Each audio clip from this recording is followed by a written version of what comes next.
Hello, everyone, and welcome to A Matter of Design, the interview series that gives you ultimate access to some of the most talented and passionate leaders in the design industry. I'm Nicole Hernandez. Here at Matter Interiors, our passion is sharing the stories of the people behind the most innovative and world-class ideas, along with leading businesses in the design community. There's nothing like the power of design. It moves us to look beyond our four walls to the world around us for inspiration. It motivates us to connect with others and collaborate. Thank you so much for joining us. This is A Matter of Design. Hi, Erinn. Hi, Nicole. How are you today? Doing great. Thanks for having me. Thank you so much for being here. I really appreciate you taking the time. Absolutely. So today we're joined by Erinn Valencich from Erinn V Design Group. Erinn is an award-winning interior designer and principal at Erinn V Interiors. She's also at the helm of Erinn B Furniture, multiple collaborations and licensing collections. And as if that's not enough, she's also disrupting the back end of the interior design industry with StyleRow, a new interior design project management software. So we are incredibly fortunate to have Erinn join us today. Welcome, Erinn. Thank you so much for being here. Happy to.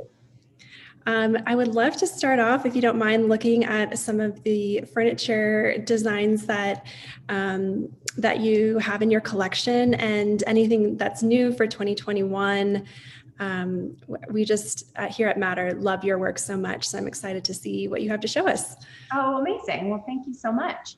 So with Erinn B Furniture, we've been making custom furniture in LA for about 16 plus years. We love to do custom work for the trade and see how designers put their stamps on our pieces. And this is a new introduction for the spring, is our Plaza bedside and Plaza cabinet. So they have both been probably our best new introductions ever in the history of the line. Designers are just going crazy for the Plaza family. Yeah, it's beautiful. So it comes in multiple finishes, of course, very customizable. I'm a big fan of mixed materials. I think when you're doing a really simple furniture design, that materiality is what brings it to life, right? Otherwise it can be very boring. Absolutely. So on the right, you've got the lacquer frame, you've got a mirrored door, you've got the metal hardware and the metal trim at the base. On the left, we did it in a wood frame with a lacquer door and then the metal elements. And then the same combination available on the bedside. We've had designers do leather fronts. You could do the mirror front. You could do 2 drawers instead of 4. So the Plaza has been really fun and very well regarded. And I think it's definitely the Erinn B aesthetic is like clean lines, but a touch of glamour, a touch of interest, sometimes a little mid-century. But I like designing pieces that could go in any type of home. So if you put them in a traditional home, they're going to modernize it. And if you put it in a contemporary home, it's going to warm it up a little bit. Mm-hmm. So that's kind of where I try to land when I design product. This is our new Dublin drawer cabinet. It belongs to the Dublin family of furniture that we have, a cocktail table, console, bedside. And we've had a lot of the trade asking us for big dresses, basically, recently. So we turned our bedside table into a drawer cabinet. And then here's the rest of that Dublin collection. So the bedside, the cocktail, the console, the cocktail ottoman, the side table. And again, you can create really anything you want out of our furniture. So say you want to turn the bedside table into a bar cabinet, make it taller with drawers and doors. So that's what's fun for me about designing furniture. Is not only something I'm passionate about, but I really love to see what designers do to it. That Dublin cocktail, for instance, we made in teak for an outdoor space. And so it had a slatted top, and that's like not something I would have ever thought of, right? But this designer saw that table and said, I love the shape, but I need it for a loggia. And so that was super fun and super cool to see. And then some other new introductions are the Hunter cocktail table. Oh. So we've had a console in the line, and now we have a cocktail table. There's the console. Oh, I love the console. It's nice. Isn't that cool? That's so cool. And then we've had designers make this as a desk, right? We put a pencil drawer in it. We've also done it as like a big library table. And there's the Nobu console. That's a new piece that came off the Nobu dining table. There's the dining table. And then the Hartford console is also new. So we had the Hartford dining table in the line. It's been very popular, has a metal base with the wood inset and the wood top. And then now we've added the console. And we do stone tops on a lot of these pieces as well. There's the dining table. And the Linea stool is also new. So curved wood, nice little metal trim on top, kind of floating upholstery. Beautiful. Super cute. So cute. And then I'll show you some install shots really quick too. So are these pieces that you were inspired by from a specific project that you were trying to find a piece for, or are you designing these pieces with like adding to your furniture line in mind, or maybe both? Really both. Many of the designs come organically from my interior design work, where we'll say, okay, we need a specific piece for this. And then we'll build it for the client and go, wow, we really like that. Maybe we'll tweak it. Maybe it's perfect the way it was. And then others, I will specifically say, okay, we need more consoles for the collection, right? And so I look at the line, and that's where I was like, well, the Hartford dining table is popular, and it's the perfect shape to turn into a console. And so we crafted that. Same with like the Nobu dining table, you know, like that's easy as a console and can serve a lot of great purposes. So trying to add breadth to certain collections, like the Dublin, we started with the cocktail table, and now there's 5 pieces, you know, for it. This is a home I designed. We won Kitchen of the Year actually for this project from California Home and Design Magazine last year, which was super exciting. Wow, it's beautiful.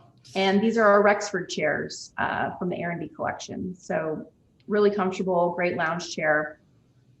There you have it. Here's our Audrey chair in a dining room. We're now adding bar stools and armchair versions to most of our dining chairs because those are constantly getting requested from designers too. And here's another home we designed, our Cabo chair. This is a project up in Montecito from years and years ago. And there's the Nobu dining table. So it has a beautiful little lacquer foot, has the stretcher with the wood peg detail, and that's our Cabo chair in a different finish. And this is the kitchen that won Kitchen of the Year. Kitchen's on the other side. Sorry, I don't have pictures of that to show you. But, and then the Cabo in different finishes. So it's amazing that chair changes with obviously finishes and fabric. It's a totally different look. Right? It really is. It really is. Let's see, I've got a couple more maybe install shots here. Yep, there's the Nobu with the Cabo again, just more of a detail. Yeah.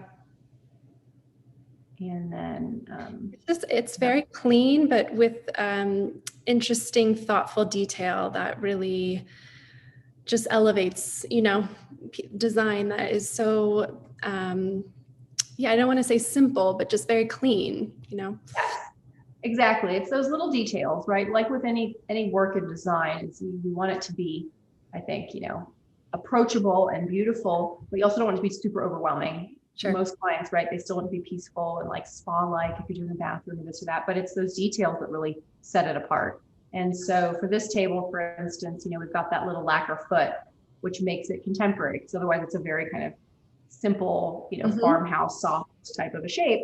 But that lacquer foot elevates it, the little brass pegs on the top of the corner of each of the edges of the dining table, you know, the veneer changes direction so that it has some continued interest. I like a piece that looks simple from a distance, and then as you get closer and closer to it, you start to really notice all the details. For instance, again, the veneer done here, the beveled edge on the side of the dining table, you know, but from afar, it's a pretty simple shape. But then as you get closer to it, you just see a lot more kind of come to life.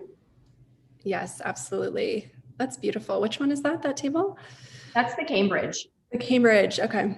Yeah. The metal detail. It's beautiful. Yeah, it's got the metal detail on the leg. It looks great as a single pedestal round. It's a great breakfast table, a great entry table. It's so such a smart functional detail, you know, as people are moving chairs and kicking things. Yes, exactly. And you can put a different top on it too. You know, this has got this chamfered detail with the apron. If you want just a clean, you know, 2-inch band, we can do that. We'll do dining tables with extensions. I mean, really, again, anything that's needed. We've been making a lot of game tables. I think that is interesting. Is that new from COVID? Yes, I think so. You know, people are spending more time at home, right? So it's like you can only watch so much TV, and games and cards, which is coming back to life, which I think is so great and such a fun way to spend time with friends and family. So we've done poker tables with like cutouts for the chips and your drink, little, you know, drink shelves and drawers kind of pulling off.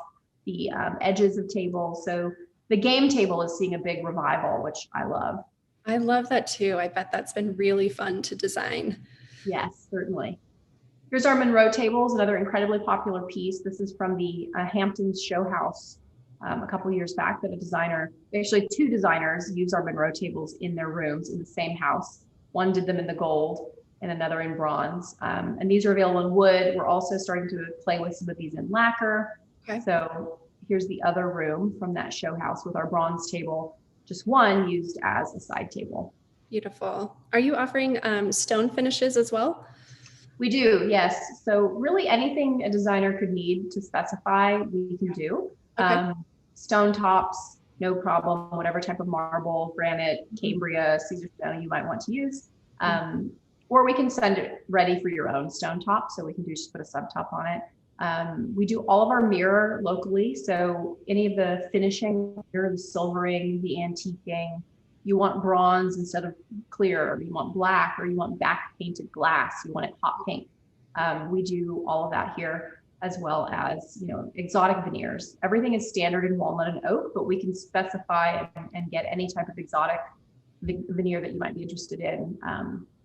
Vaulted birch, or macassar, or zebra wood, or whatever mahogany the designer would want for that space is totally possible. Here's another home that I designed, the metal staircase. We added all the beautiful wood paneling on the walls, new floors, and then did a XL, the biggest size of our Cohen console. Console. In walnut and lacquer. Yeah. Beautiful. And then there's the Cohen, and it's many different color combinations. Mm-hmm. Completely changes the way it looks.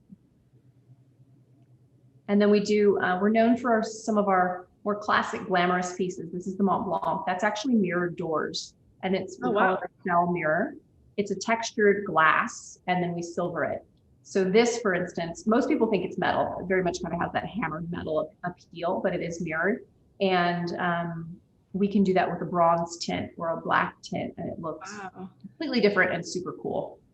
Very cool. That's a cabinet that gets customized all different ways. We've done it with a TV pop-up. We've made it as a bar cabinet. We've put a floating recessed base and lowered it and made it a long, low, television cabinet. So lots of options. Diamond door. This is in a room by Tina Triggs, a great designer in San Francisco. And those are all hand-carved door fronts. Wow. And then veneered. We do it in the walnut, oak, or in lacquer, any custom color. Single sideboard, bedside table. Could you do like a powder coated finish on the base? It is a powder coated black base, or we can do polished nickel or brass. Nice. Yeah. And then here's that Hunter console, also in a room I designed. So we have board form concrete on the back wall, wood on the ceiling, a really cool large format porcelain that ran indoors and outdoors on the first floor, and then our Hunter console starring in the middle. And then I have a line of hardware with Baldwin called Hollywood Hills by Erinn V, which is on that front door. You can't really see it because it's black on black, but it's there too. So there you go. That's the end of my Furniture Dog and Pony show. Thank you so much for sharing. I would love to hear more about your background and how you got started in the design world. How did your path lead to the design world? Absolutely. I think very organically, and then at the same time, a little bit by chance. My grandfather had been a contractor, built a town church, put the second story on our farmhouse where I grew up, and then became a fine cabinet maker in his later years. So when I was there on the family farm, he had been a farmer, then a contractor, then a fine cabinet maker, and had turned one of the old chicken coop buildings into his cabinet shop. And so we had horses in the field and one token cow left.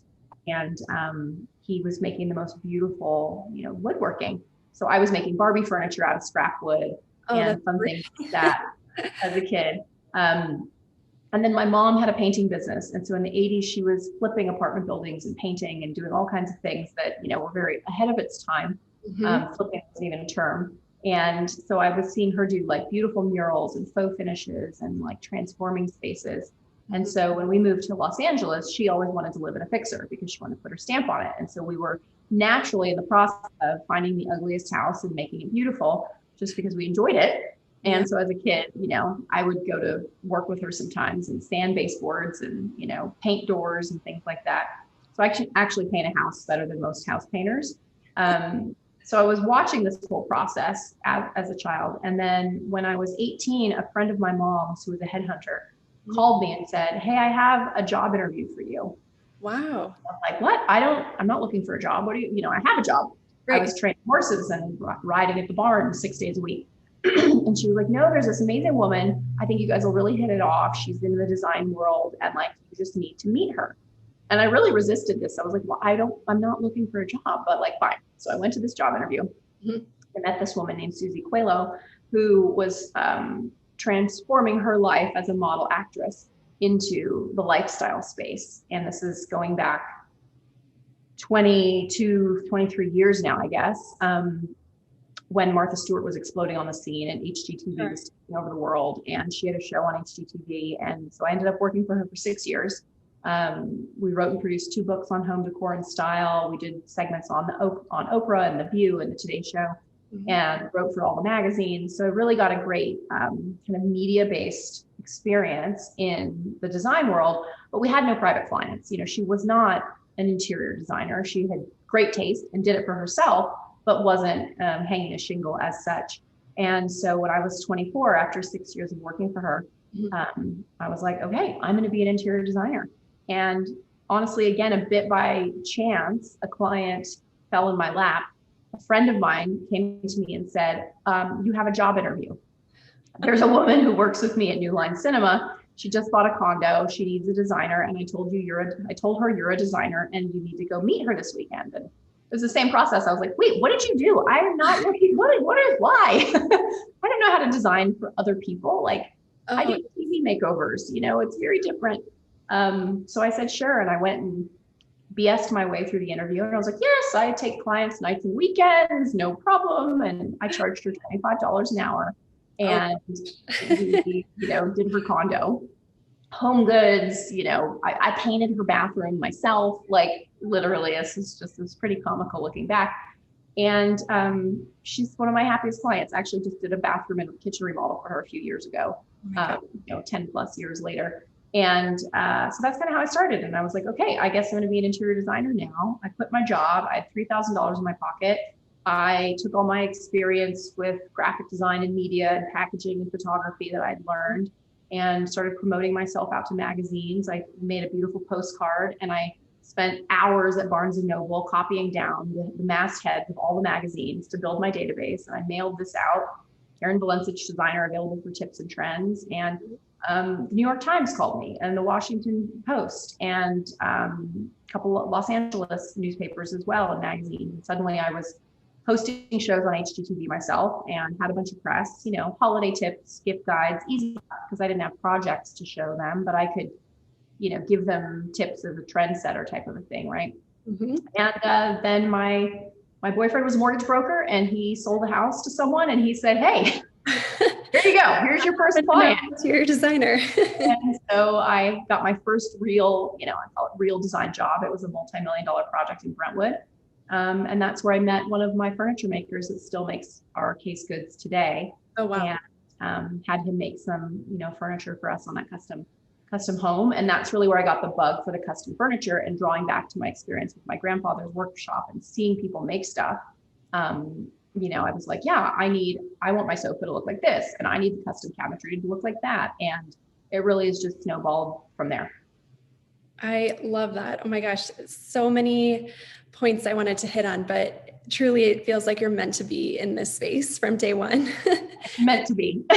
In this space, the universe just sort of tapped you as a designer from the get-go. Yeah. It's interesting because my grandfather was also a fine cabinet maker. Wonderful. And before that, he was in the Navy and made chicken coops for a nunnery that was nearby in Hawaii. Oh I love it. Yeah, I just love the similarities in our stories. But I also watched family in the design space and just sort of got the bug and the hook. And I love that happened for you as well. So that's amazing. Absolutely. It is. And I couldn't imagine doing anything else. And, just love that moment of transformation. I think for me, that's the most exciting part of it is change, right? And creating something beautiful out of something potentially not beautiful. There's a lot of bad architecture out there, and I love to renovate and remodel and, make a space just feel good. And that's also led me to create a whole series of design and remodeling courses where I'm like, more people need to know how to do this, and how to fix like bad architectural moves. Like, just because, not to bash on architects, but just because you got a degree as an architect doesn't mean you actually have good taste, right? And I mean, there's, I think, a big disconnect there in terms of what, on the interior design side of things, where we think about our clients, how do they live, what makes a house feel good. Yes. And the best architects, of course, do this, and that's what makes them the best. But there's a lot of people that just like got an engineering math degree and suddenly are designing spaces, and you're like, low doors, low ceilings, small windows, like, why? Why are you doing this? If you were to describe your aesthetic, how would you describe it? I like to say modern classic.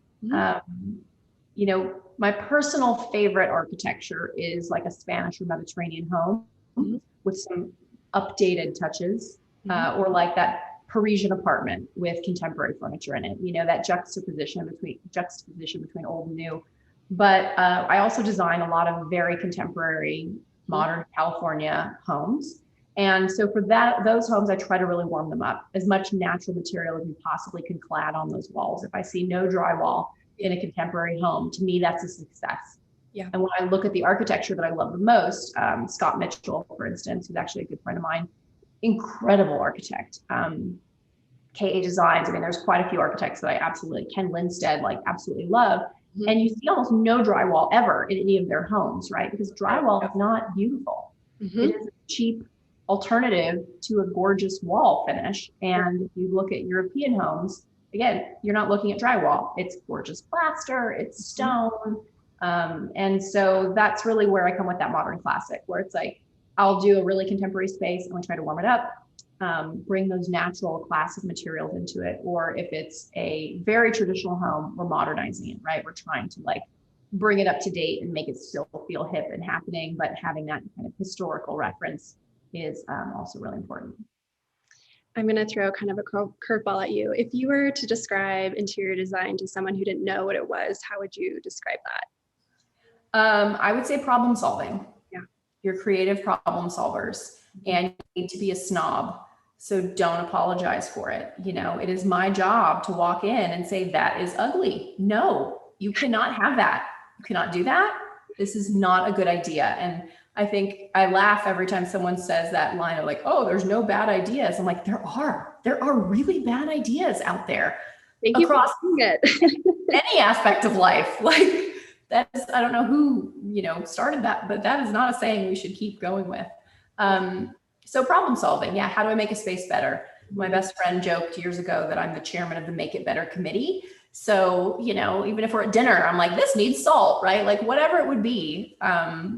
Because life is an experience and our environments matter, and the spaces that we spend our time in matter the most. And, why would you want to live in a place that is not inspiring, isn't beautiful, doesn't make you feel good, doesn't make you want to entertain your friends and family? Your friends and family don't want to come over because it's not a pleasant, it's a dark box or a hole, right? Like, if you could make that better, wouldn't you want to?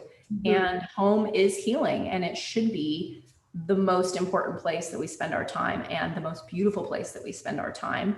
And no matter what the cost is that you have to work with, on a low budget or a big budget, you can do a great job and you can do a bad job. And my favorite saying is, everything is designed, but not everything is designed well. And I think that's the real statement there, is that, design matters. We have value. And as an interior designer, you've got to stand up for your value. And I know a lot of young designers struggle with that, proving their worth. And I certainly did. I had no idea what I was doing when I started. I think that Jim Magny told me a really great line that he uses with his clients. And he's obviously at the top of the game, right? Massive projects, gorgeous body of work, super talented, lovely human. His furniture collection is amazing. everything about him is just delicious. He is a wonderful man. And he said, I tell my clients, I'm going to add millions of dollars of value to your real estate. Don't hassle me on my fee and don't second guess me. Like, absolutely. I am going to make you money. And he also advises on their art collecting, which I think is also fascinating. He, he's like, I've made them millions of dollars more on their art collections that I've bought for them or suggested to them than just on their real estate alone. And I was like, wow, that's so ballsy. Like, you say that? That's amazing. And then I was thinking back to my recent projects. This is several years ago. He told me this. And I was like, yeah, I make my clients millions of dollars. And I tell every new client that up front now, even if it's not a multi-million-dollar project. Maybe I'm not going to make them $1 million because we're doing one room, right? But if we're talking about real estate, remodeling, gutting your kitchen, opening up your walls, raising your ceiling, fixing your entry, retiling this, and they're like, oh, I don't know, do we need to? Da, da, da, da. I say, listen, I make my clients millions of dollars on my ideas.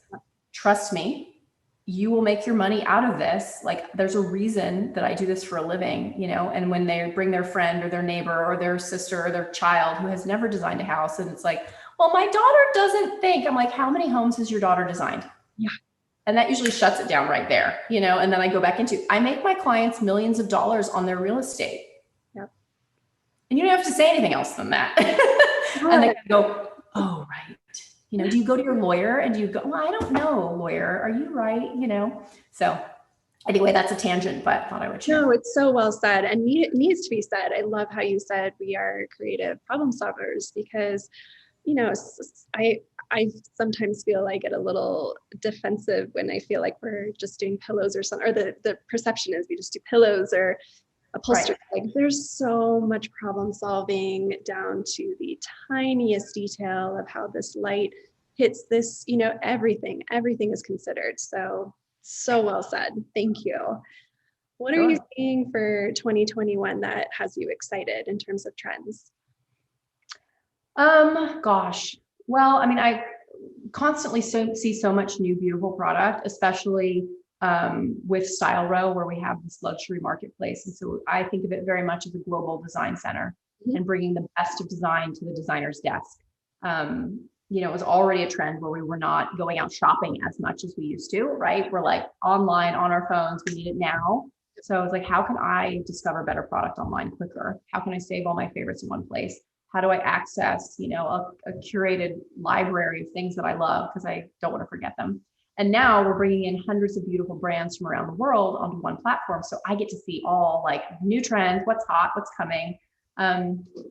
So in terms of design, I mean, I like to see that there's a bit of a return to traditional. It's not as hyper modern as it had been. It's warmer, it's more interesting, it's better textures. The textile world is obviously like exploding with just beautiful high performance fabrics where now you can get the gorgeous white boucle in some, solution dried dyed acrylic that you can put on everybody's sofa with their dogs and their kids and their muddy boots. And so I think that the technology side of design is exciting in textiles, and just better design across the board from a lot of companies. I think, there's just so many beautiful products out there being produced and some at very affordable price points that you can put into every project. I did an Instagram live with St. Louis Lighting, which is a 400-year-old crystal, French brand. And they have this stunning sconce that was like $850, like trade. I was like, oh, what? Like, how is this possible? And it is absolutely incredible. And yes, they have, $100,000 chandeliers, a la the Baccaras of the world and the windfall lightings of the world, et cetera. But then they also have these accessible products that, allow you to use them in any type of space. And so that to me is probably some of the most exciting trends where you see some of these big, big luxury brands saying, wait, again, good design can come at any price, and I can produce a certain amount of items in a different way that allows them to be at that affordable price point versus just the truly handcrafted, super, super luxury. So that's fun. And pivoting to StyleRow, I just would love to hear more about how you developed the idea. I mean, the back end of interior design, for those who are in the industry, they know it is so cumbersome and it's antiquated. And I love that, now we have this tool, StyleRow, at our fingertips, where you're bringing sort of all the different channels into one platform. So please, I'd love to hear more about it. Yeah, absolutely.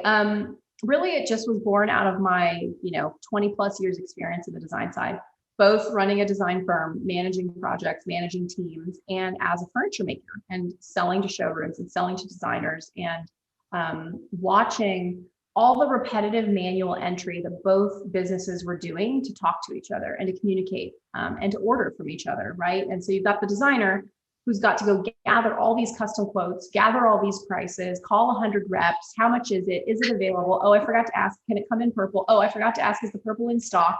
Like, how many phone calls do you have to make to get a frickin' price and to know if something's available? And our industry holistically had stayed very much like offline, B2B, trade only, right? Wholesale, and not put pricing out there.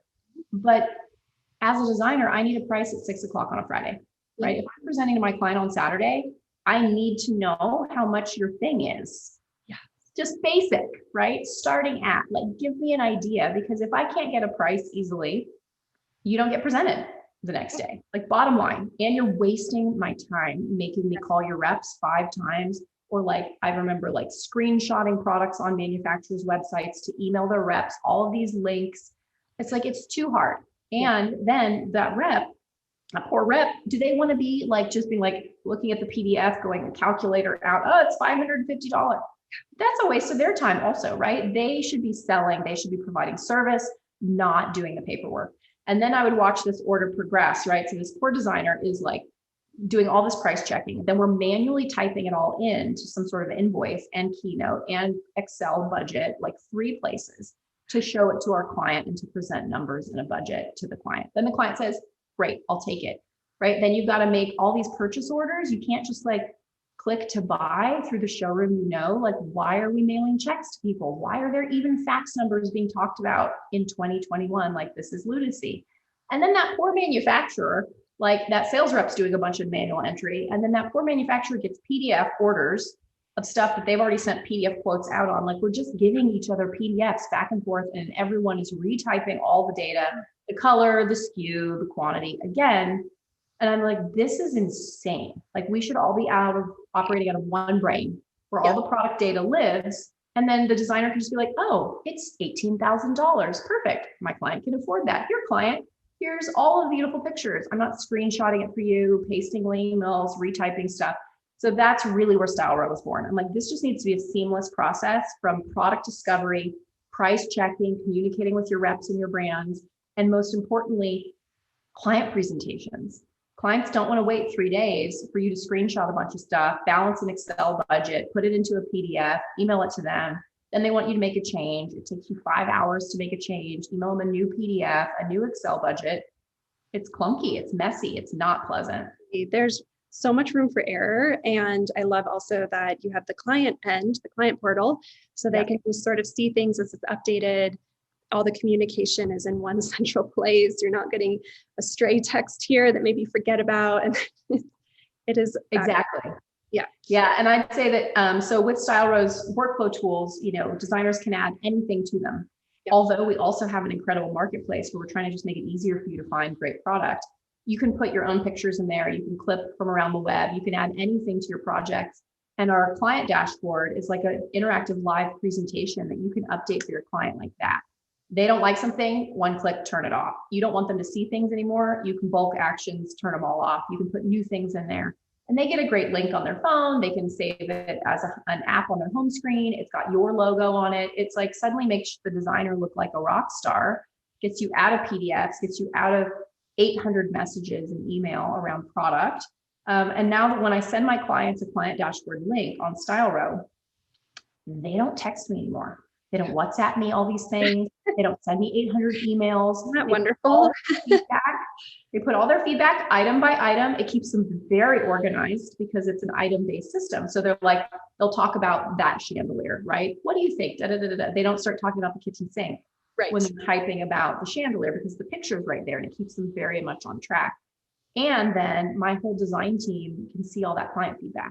So I am no longer regurgitating and being the hub of info to then pass it off to my team, who is going to do some management and client interaction on their own. So it's really exciting to see that come to fruition and continue to get better.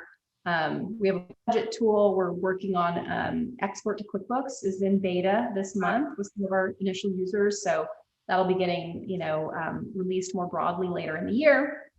And the marketplace is getting tons of improvements, more categories, more vendors, more showrooms all on there where designers can discover new brands. A good friend of mine in New York is a designer, and she says the marketplace has saved her life, like because she needs pricing and she needs product and she needs to know. And she's found, as a New York designer, showrooms in LA that she never knew that she loved. And then brands in the UK that are repped by that LA showroom that she'd never heard of. And then she placed a $100,000 order with one of them. So awesome. I'm like, yes, it's happening. That, that discovery is so important, and making it easy to present to your clients what you've discovered. Like, it just makes sense to me that it's all on one platform. Right. And I mean, like we're based in Aspen. We don't have a design center here. And I joined the platform, and it's been fabulous just to browse and get ideas. So thank you. And it's, you talk about creative problem solving and interior design. It's, you're applying it directly to the tech space as well. Yes. So I'm curious, I know that you love making things in terms of tangible pieces of furniture. How are you enjoying making things in the tech space? I love it. I mean, I think, being able to design and craft a home, you very much have the skill already of like closing your eyes and seeing it in 3D, right? Yeah. You can already imagine how it's going to work, how it's going to function. And I think that, with being in design for 20 years and you see like design is math, it's all numbers, it's dimensions, right? How big is it? How thick is it? How wide is it? What is the scale? It all comes down to math and numbers. And that's what software building is at the same time too. And knowing how something's going to feel when you walk into that bathroom. Is the faucet too far back? Are you annoyed that you can't open the trash can because it hits the dishwasher, right? All of these things, it all comes down to just that feeling and that experience. And building software for me has very much been that same way, where I'm like, okay, I'm working in my project. Like, what do I want to see on the page? What's most important hierarchy to have there? The dimensions, the price, like what's the most important thing I need to do? I need to get my client to say yes to something, right? So that's why we built the client dashboard first and tried to make that a great experience. And, what are the things I don't want to have to do as a designer? I don't want to screenshot product on websites and then paste it into a Keynote and paste links, right? I don't want to paste links into an Excel and then have to copy and paste all the pricing and manage all these numbers. It's stupid. And then at the end of the day, my client says, I don't like it, right? And I've spent hours formatting this silly presentation and they're not into it for whatever reason. So I wanted it to be easy to find product, easy to share those pictures and be like, do you like it? Right? Are we in the ballpark? Money, time, visuals, like all of these reasons that they may or may not go for something. And so I found building that in the software space has been really exciting. It's a long, slow, expensive process. It takes way longer than I'd ever imagined. We've had to, we've raised venture capital to be able to support the build of this. I mean, we have a team of probably 30 full-time across the business and the engineering side. I mean, it's a huge undertaking, and it's fun and it's exciting. And the best part for me is those success stories, and design firms going, I never knew I needed this tool, but oh my gosh, I can't live without it now. And I'm like, yes, right. We don't have to have such a painful work life. Yeah. And I mean, process, just at the end of the day, we are selling things, just being more efficient. It's, I'm just so grateful that you took the charge on, shaking up the space a little bit. Thank you. Yeah, it's fun. And it's a free platform, so everyone should get in there, check it out, register for your account. It's trade only. You're only going to see pricing once you register and are approved as a member of the trade. And you can use the project software for free for now. So get in there while you can. So I literally don't even know when you have time to sleep, but what is next for Erinn V? Oh my gosh. Well, I have 7 licensing license deals that I'm working on. So we've got furniture launching at High Point, which will be nice to be able to offer my design at a different price point and, different level. And then just a lot of growth for StyleRow. I'm talking about a TV show that we will probably be doing both as a designer and for StyleRow and experiencing the world of luxury design. We're going to the Maison show in Paris in the fall and the Milan, Salone show, and just getting to see a lot of these great European manufacturers that we've been working with is exciting. So lots of good stuff on the horizon. Sounds so exciting. I'll just end with this question. We end with it in all of our interviews, but why is design so important to you personally? I think design is so important because it's everywhere. You know, we don't walk around in a fuzzy haze of gelatinous nothing, right? Like everything is designed. This necklace, my shirt, your room. And again, back to how much of your time you spend indoors. It's like 80 to 90% of our lives are spent indoors, and everything is designed, and it can be designed well or poorly. And that just, you know, I'm so happy in my home because it's got big ceilings and beautiful views and gorgeous finishes and furniture that I love. And I think that design is everything. And I like beautiful things. So pretty simple. Oh, well, Erinn, thank you so much. This has been incredible. Such a pleasure to hear about all your incredible work, everything that's on the horizon for you. And I really just can't thank you enough for your time. Thank you. Thank you. Well, it was such a pleasure. And anytime. And if you come out to Aspen, please let us know. We'd love to. Oh my gosh, I would love to. You know, I have never been to Aspen. I can't believe it. It's like one of the most beautiful places. House here. I know. I need to get out there immediately. I will let you know when I come that way. That sounds great. All right. Be well. And thank you again. Same. Thank you. Bye. Bye.